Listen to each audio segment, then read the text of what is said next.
Today we'll discuss about anti-money laundering laws. So in this topic, we will cover the background of anti-money laundering laws and the process of money laundering, consequences, and also we'll understand about the enforcement agency connected to money laundering. So we'll take a view about the money laundering. So first time FATF has formed a committee in 1989 to control the money laundering issues across the world, and primarily UN has taken action on this, and in 1990 UN has also asked its member countries to take action and form laws for this. So accordingly, India, after 8 years under the leadership of former Prime Minister Sri Atal Bihari Vajpayee, have taken steps, and finally on 4th August 1998 the bill was presented in Lok Sabha. You must be surprising to know that why we need at least 8 years just to prepare a law, just to make law. So yeah, it's all political willpower. So as we know, our Honorable Prime Minister Sri Atal Bihari Vajpayee was known for his strong willpower, and that's why this law was first time enacted in the Parliament. But unfortunately, this got stuck because of lack of majority in the House, and finally bill was not got approval because of the Parliament was dissolved in 1998, just after a few months of this act. So PMLA again, when Honorable Prime Minister Atal Bihari Vajpayee have taken oath in 2002, in 17 January 2003, President has signed the bills, and PMLA is effective from 15 July 2005. Now we'll discuss about the definition of money laundering. So as we know, money and laundering, these are the two different aspects of the definition. So once the bad money in system, you need to wash it. This is called laundering. So जब आपके पास black money है, black money has to be washed out just to show off, just to make things visible, legitimate. So usually illegitimate money, जो गलत पैसा है, black money है, उसके लिए वॉश किया जाता है. वॉश करने के बाद इसको सिस्टम में पैसे को इंट्रोड्यूस किया जाता है. तो इसके प्रोसेस हैं. इस will understand the each and every process that what is strategy played by money launderers. This is the first stage is placement. तो when we talk about the placement का मतलब है you need to remove fund और cash from original source to another source. For example, आपके पास 5 करोड़ रुपए पड़ा हुआ है एक जगह पे, तो you need to move it from your house to another channel. So this is called movement of fund. And once the fund is moved, will talk about the next stage कि नेक्स्ट स्टेज में क्या करना होता है उसको. तो फिर जो डर्टी मनी है inserted into the financial system. तो जो खराब जो ब्लैक मनी आपका है उसको आप सिर्फ जो सिस्टम है उसमें आप डालते हैं. This is called layering. So layering में क्या होता है कि आप जो पैसा आपके पास है, it will be transferred into और deposited in small amount in several bank accounts of the individual. And फिर वो लेयरिंग होकर के एक से दूसरे अकाउंट, दूसरे से तीसरे अकाउंट, तीसरे से चौथे अकाउंट, ऐसे करके वो पैसा घूमता रहता है. So this is called layering of money. और फिर सारे ट्रांजेक्शन को, the financial transaction like this harder to establish. Layering क्यों किया जाता है? Layering is done with the purpose to avoid any connection, any chain, any clear mapping from one source to another source. Third stage is integration. Integration का मतलब ये होता है कि आपको पैसा चाहिए, अगेन पैसा आपके पास वापस आना चाहिए. तो इन सारे इश्यूज़ के बारे में हम लोग डिटेल बात करेंगे कि मनी लॉन्ड्रिंग होता क्या है. पहले बेसिक चीज़ें आपको बताया, definition. So the method which is used is placement. Placement means you need to move fund from one place to another place. जैसे बताया आपको पहले डिस्कशन में, क्या है 5 crore. For example, a person has 5 crore and he wants to use money laundering techniques. तो क्या क्या वो यूज कर सकता है as a professional, as a CA student और प्रैक्टिशनर. यू शुड नो कि क्या क्या टेक्निक्स वो यूज कर सकता है. सबसे पहले तो उसके पास पैसा आएगा कहाँ से. So primarily this is a black money from smuggling, from corruption, from any other sources which is not tax paid, or money is generated from a business activity but by under invoicing or over invoicing. तो ऐसे case में आपके पास एक cash इकट्ठा होता है, उस cash को आपको फिर से मेन स्ट्रीम सिस्टम में लाना है। So this is called layering. Layering करने के बाद आप उसका राउंड रॉबिंग करते हैं। राउंड रॉबिंग का मतलब है कि एक पैसा पर्सन X से उठ के Y के पास जाएगा, Y से Z के पास जाएगा, ताकि वो इजीली ट्रेसेबल ना हो, जो उसका ओरिजिन सोर्स है उसके लिए। फिर उसकी लेयरिंग करी जाती है। लेयरिंग का मतलब है कि वो पैसा अलग अलग चेन में लगाया जाता है, जिसके बारे में बात करेंगे। फॉर एग्जाम्पल, आपके पास 1000 रुपये का पुराना वाला नोट है और उसको आपको किसी को देना है और वो नोट कटा हुआ है, तो क्या होगा कि अगर आप वो बंदा आपको जानता है तो वो आपको बहुत जल्दी पहचान लेगा कि आपने इसको फटा हुआ नोट दिया हुआ था या कटा हुआ नोट दिया हुआ था। अगर आप इसका चेन बना देते हो आगे की तरफ तो शायद उसको याद नहीं रहेगा। लेकिन आप ऐसा बिल्कुल भी ना करें। ये सिर्फ पूरा डिस्कशन सिर्फ चेन को समझाने के लिए, जो मनी लॉन्डर्स करते हैं उसको बताने के लिए कि किया गया है। हम लोग बात करेंगे लेयरिंग की। Layering means, for example, you have 5 crore as we discuss in beginning of this discussion.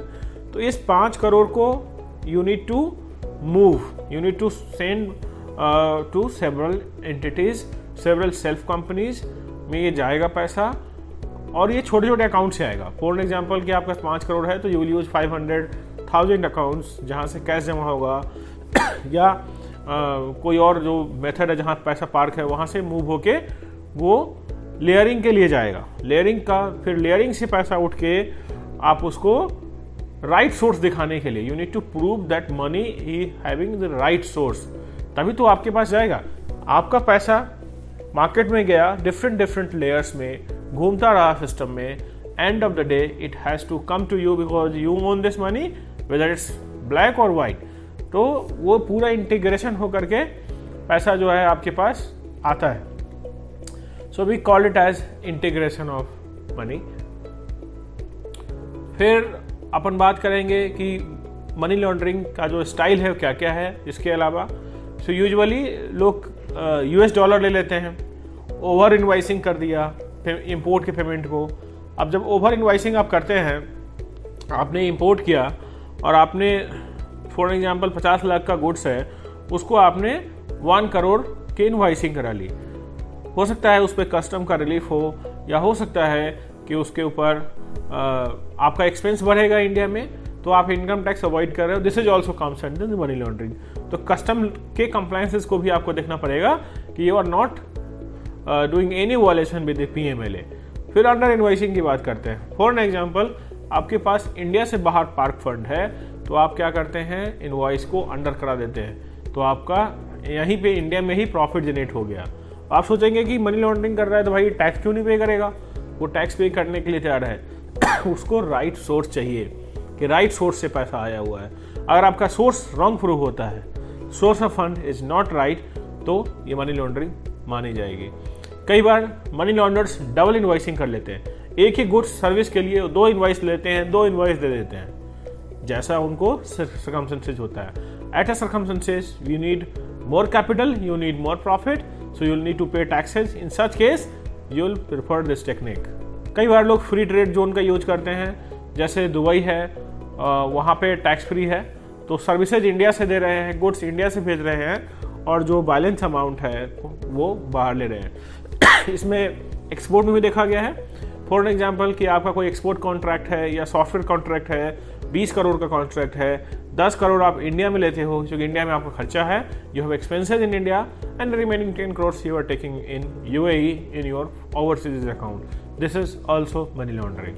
तो अथॉरिटी को पता चलेगा, authority will charge you, authority will issue summons to you, and you will need to present, and things will be very complicated once you fall in the PMLA jurisdiction. जो भी चीज़ आप लेते हैं वो टेंटेड प्रॉपर्टी कहलाती है, कि जो टेंटेड है मीन्स वट एवर फंड और मनी और asset which you have purchase from money laundered, जो पैसा गंदे पैसे को साफ किया आपने और जो प्रॉपर्टी खरीदा है उसको टेंटेड प्रॉपर्टी कहते हैं। वो बैंक बैलेंस हो सकता है, वो शेयर्स हो सकता है, वो इंटेंजिबल टेंजिबल दोनों एसेट हो सकता है।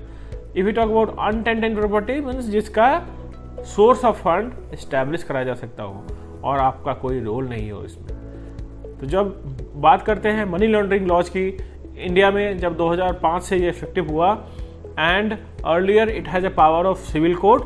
2019 में प्राइम मिनिस्टर मोदी जी ने इसको अमेंड करवाया है। Now they have a very huge power, तो काफ़ी सारे पावर्स इंक्रीज हो गए।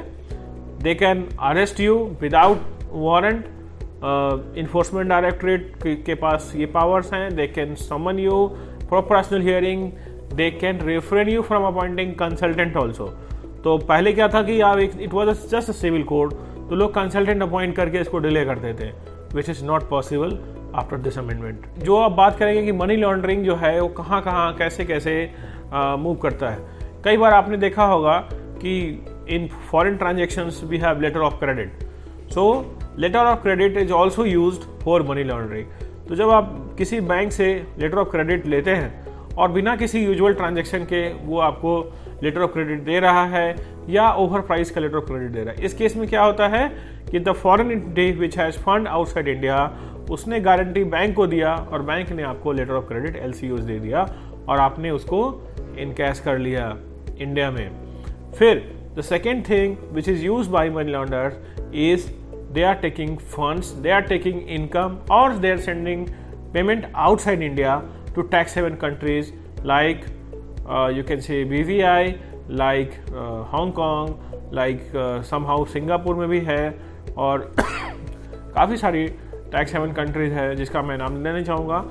उन सभी कंट्रीज में का इस्तेमाल होता है just to send and receive money in India depending on the circumstances. बहुत लोग कहते हैं कि money laundering if I am paying taxes means there is no money laundering. ऐसा नहीं है। Your income and source of income must be legal.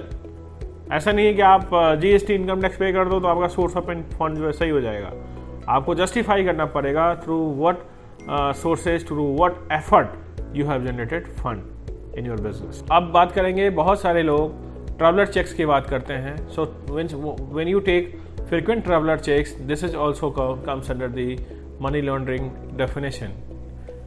कई बार लोग बहुत सारे बैंक अकाउंट को यूज कर लेते हैं जस्ट टू कंसोलिडेट फंड और किसी को पैसा देने से पहले उनके पास बाहर से छोटा छोटा पैसा आया होता है, उसको यूज करके मनी लॉन्ड्रिंग कर लेते हैं। कई बार आप देखे होंगे कि if you want to purchase insurance premium there is no need to make payment from your own account. तो कई बार लोग इंश्योरेंस एजेंट का इस्तेमाल करके करोड़ों का इंश्योरेंस पॉलिसी ले लेते हैं जिसका कोई रिकॉर्ड नहीं होता। अब हम लोग बात करेंगे, एक बार आपको फिर से दोबारा कॉन्सेप्ट रिकॉल करा देता हूँ। मनी लॉन्ड्रिंग क्या है? मनी लॉन्ड्रिंग में आप जो पैसा है उसको साफ करते हैं, उसको लॉन्ड्रिंग का मतलब ही साफ करना है। तो वॉशिंग प्रोसेस है जिसको आप सिस्टम में लेके जाते हैं, स्ट्रक्चर करके डिफरेंट चैनल से ले जाते हैं, फिर इसको इंटीग्रेट करके आप अपने पास लाते हैं। फॉर एग्जाम्पल, किसी ने इंपोर्ट किया इंडिया से, चाइना से या सिंगापुर से, कहीं से भी इंपोर्ट किया और उसने ज़्यादा इंपोर्ट कर ली, इंपोर्ट की प्राइस ज़्यादा पे करके डिफरेंस अमाउंट उसने हांगकांग में, VVI में या किसी भी टैक्स हेवन से या सिंगापुर के रूट्स के थ्रू इंडिया में इन्वेस्टमेंट लेके आ गया, उसको भी मनी लॉन्ड्रिंग में माना गया है, क्योंकि आपने यहाँ का पैसा विदाउट टैक्स पे किए बाहर ले जाके आप ले करके आ गया। उसके अलावा आप कई बार जो मनी लॉन्डर्स हैं वो क्या करते हैं कि यहाँ से हवाला से पैसा बाहर भेज दिया और बाहर से इंडिया लेकर के आ गया, तो इसको भी मनी लॉन्ड्रिंग में काउंट किया जाता है। तो हम लोग इन सभी के बारे में आपको कॉन्सेप्ट क्लियर हो गया होगा। अगर आपको जब आप इंपोर्ट कर रहे हो, जब आप इन्वेस्टमेंट ले रहे हो, जब आप इन्वेस्टमेंट कर रहे हो, तो ध्यान रखिए किसी भी तरीके का इधर इनकम टैक्स एक्ट है या फेमा है, फॉरेन एक्सचेंज मैनेजमेंट एक्ट है, किसी की एक्ट का वायलेशन आप ना कर रहे हो और उसका प्रॉपर कंप्लायंस प्रॉपर ऑडिट करवा के ही फंड को बाहर भेजें। अब हम लोग बात करेंगे अथॉरिटीज कौन है इसके लिए। इन्फोर्समेंट डायरेक्टरेट इसके लिए अथॉरिटी है जिसको डायरेक्टरेट ऑफ इन्फोर्समेंट के नाम से जाना जाता है। So directorate of enforcement is the final authority for entire money laundering cases in India, and also if you are Indian resident and आप कोई मनी लॉन्ड्रिंग का काम कर रहे हैं तो वो बाहर भी उसको कनेक्ट कर सकते हैं। अब हम बात करेंगे ईडी में क्या क्या, ईडी का जुडिक्शन क्या है, ईडी कैसे काम करता है।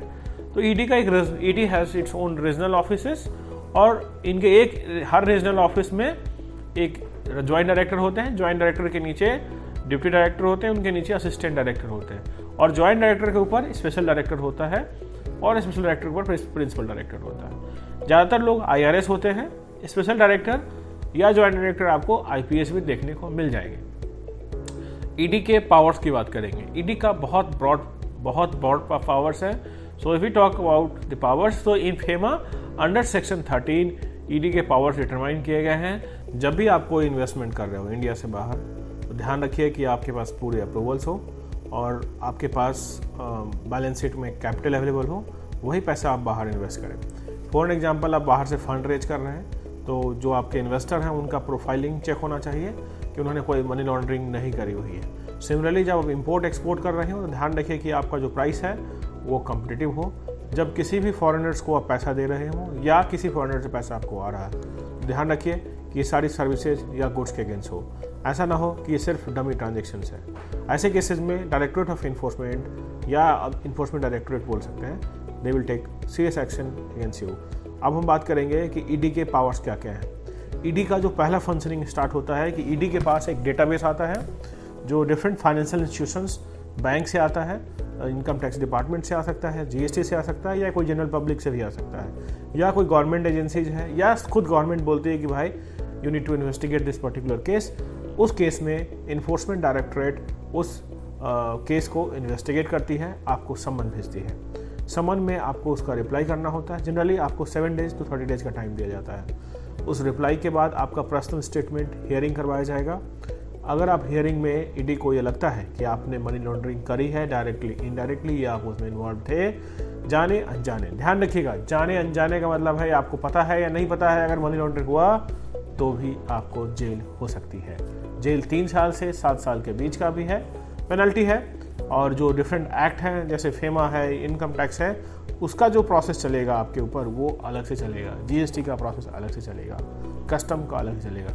सिर्फ मनी लॉन्ड्रिंग वाला चार्ज 3 से 7 साल का है, बाकी अलग। उसके बाद इन्फोर्समेंट डायरेक्टरेट ये चेक करेगा कि जो पैसा आपने मनी लॉन्ड्रिंग से कमाया है, whether this money has been invested in property or not, or any kind of property. It could be bank balance, it could be shares, it could be tangible assets, building वगैरह वगैरह।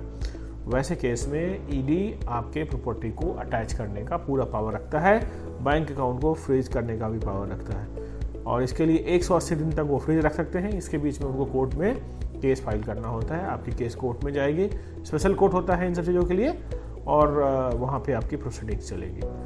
और उसके बाद का process है, जो judicial process है, उसके हिसाब से होता है। उसके अलावा आपको ये जानना पड़ेगा कि जो मनी लॉन्ड्रिंग में क्या क्या चीज़ें से लोग क्या क्या टेक्निक्स यूज करते हैं। कई बार लोग लैंड खरीद के लैंड बेच देते हैं। खरीदते सस्ता दाम पे है, बेचते महंगा दाम पे है, जो मार्केट से कहीं ना कहीं ज़्यादा होता है, और ज़्यादा अनवांटेड प्रॉफिट जनरेट कर लेते हैं। जो अनवांटेड प्रॉफिट है, this is called tainted profit. Tainted profit का मतलब है वो प्रॉफिट जो अबनॉर्मल तरीके से जनरेट हुआ, ये भी मनी लॉन्ड्रिंग के दायरे में आता है। फिर एक ट्रेड बेस्ड मनी लॉन्ड्रिंग होता है। ट्रेड बेस्ड का मतलब ये होता है कि you are in normal business, ordinary business करते हुए you are having so much money which is either black money और लाइकली टू बी ब्लैक। वैसे केसेस को भी, जैसे आप इंटरनेशनल ट्रेड कर रहे हैं, आप किसी से इंपोर्ट कर रहे हैं या एक्सपोर्ट कर रहे हैं, and same time also you have investment outside India, या आपके पास लोन है, जो जिस लोन उस पार्टी से आपने लिया हुआ है जिसका सोर्स ऑफ फंड ठीक नहीं है। तो मनी लॉन्ड्रिंग लॉज में आपको ध्यान रखना पड़ेगा कि अगर आप किसी के साथ बड़े ट्रांजेक्शन्स कर रहे हैं तो उसका PMLA ऑडिट जरूर किसी एक्सपर्ट से करवाएं। PMLA ऑडिट से आपको बहुत बड़ा एक फ़ायदा होता है कि आने वाले समय में आपके ऊपर कोई इश्यूज़ नहीं आएगी। अब जनरली होता क्या है कि आप एक जो ऑफेंडर है वो ब्लैक मनी को सिस्टम में लाके उसको स्ट्रक्चर करके, उसको ब्रेक करके, सेवरल कंपोनेंट्स में ला करके लेयरिंग करता है, और फिर उसका इंटीग्रेशन करके उस पैसे को एक्चुअल जो उसका बेनिफिशियरी है उसको पहुंचाता है। कई बार पहुंचाने से पहले वो रिक्वायर्ड टैक्स पे करता है, पूरा टैक्स पे नहीं करता। तो अच्छी मनी के साथ legitimate money is also mixed with illegitimate money, just to show कि source of fund should not be traceable. तो ये सारा प्रोसेस जो है मनी लॉन्डर्स करते हैं। तो इन सब चीज़ों पे ध्यान रखना चाहिए। If you are running a business, if you are running a company, then you must take care कि भाई ये सब आपकी कंपनी में नहीं हो रहा हो, क्योंकि ऐसे केसेस में डायरेक्टली डायरेक्टर्स की मैनेजरल पर्सन ही रिस्पॉन्सिबल है, आप किसी और को रिस्पॉन्सिबल नहीं बना सकते। आपको ईडी बुलाएगा, समन करेगा, आपको जाना पड़ेगा। इसके अलावा इनकम टैक्स में भी बहुत वाइड पावर्स दिए गए हैं। अगर आपके बुक्स में बोगस एक्सपेंसेस बुक हुआ है तो enforcement directorate has huge power to summon you, to integrate you, to take your evidences and then they will start proceedings. Similarly FEMA में भी बहुत वाइड पावर्स दिए गए हैं कि फेमा में भी अगर आपका इन्वेस्टमेंट या आउटवर्ड रेमिटेंस में इश्यूज हैं, आउटवर्ड रेमिटेंस जेन्यून नहीं है, आपने इंडिया में बैठे बैठे हांगकांग, आपने सिंगापुर में करोड़ों रुपए ट्रांसफर कर दिए किसी कॉन्ट्रैक्ट के बेसिस पे, किसी सॉफ्टवेयर कॉन्ट्रैक्ट के नाम पे, तो भी ईडी इसे मनी लॉन्ड्रिंग लेता है और आपके ऊपर कार्रवाई होगी। सिमिलरली आपके पास बाहर से फीस आ रही है, बाहर से बहुत सारा इनकम आ रहा है जिसका कोई सोर्स नहीं है, उन कंट्रीज से आ रहा है जिस कंट्रीज छोटी कंट्रीज है या टैक्स हेवंस है, वहाँ ये सब दिक्कत रहती है। अब पूरी वीडियो को वॉच कीजिए। अगर कहीं भी कोई भी आपको पीएमएल से रिलेटेड कोई भी क्लैरिफिकेशन, कोई भी एडवाइजरी चाहिए तो आप हमारी वेबसाइट www.antrustlife.com पे विजिट कर सकते हैं या हमें आप ईमेल कर सकते हैं info@antrustlife.com and do not forget to comment below for any query. Also, you can subscribe our channel for further updates on this subject matter. Thank you very much.